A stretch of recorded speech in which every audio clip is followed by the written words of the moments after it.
Mr. President, we exercise our right of reply to one more attempt by the leader of Pakistan to tarnish the image of this august forum by bringing in matters internal to my country and going so far as to spew falsehoods on the world stage.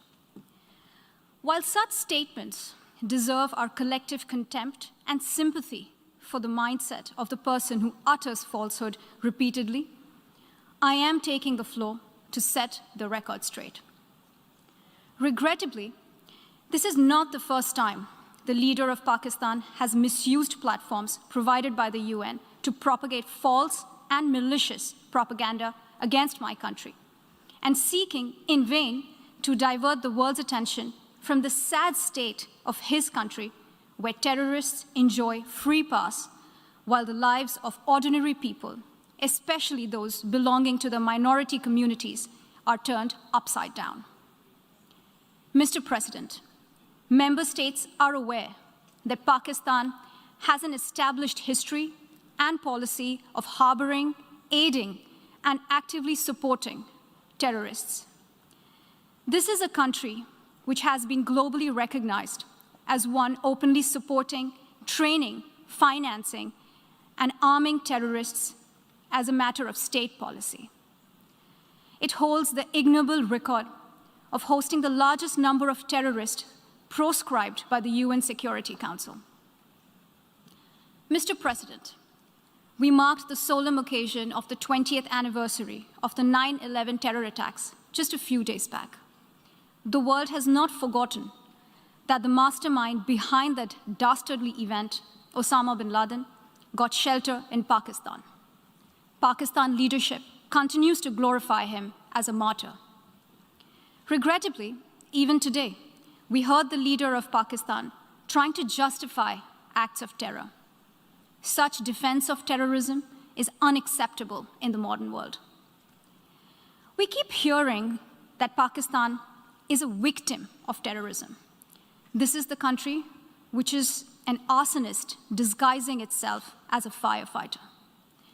Pakistan nurtures terrorists in their backyard in the hope that they will only harm their neighbors. Our region, in fact, the entire world, has suffered because of their policies. On the other hand, they are trying to cover up sectarian violence in their country as acts of terror. Mr. President, this is also the country that still holds the despicable record in our region of having executed a religious and cultural genocide against the people of what is now Bangladesh. As we mark the 50th anniversary this year of that horrid event in history, there is not even an acknowledgement, much less accountability. Today, the minorities of Pakistan, the Sikhs, the Hindus, the Christians, live in constant fear and state-sponsored suppression of their rights. This is a regime where anti-Semitism is normalized by its leadership and even justified. Dissenting voices are muzzled daily, and enforced disappearances and extrajudicial killings are well documented.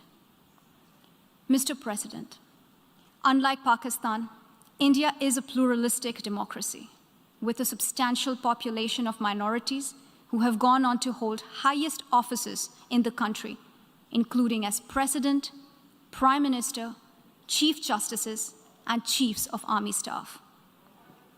India is also a country with a free media and an independent judiciary that keeps a watch and protects our Constitution. Pluralism is a concept which is very difficult to understand for Pakistan, which constitutionally prohibits its minorities from aspiring for high offices of the state.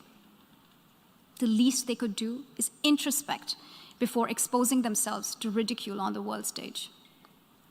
Finally, Mr. President, let me reiterate here that the entire Union territories of Jammu and Kashmir and Ladakh were, are, and will always be an integral and inalienable part of India. This includes the areas that are under the illegal occupation of Pakistan.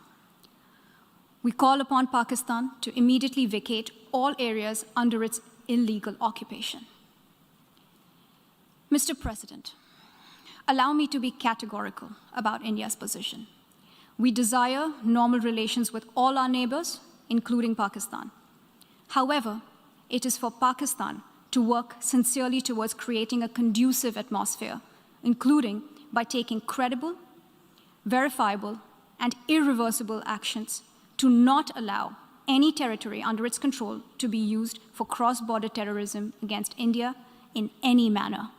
I thank you, Mr. President.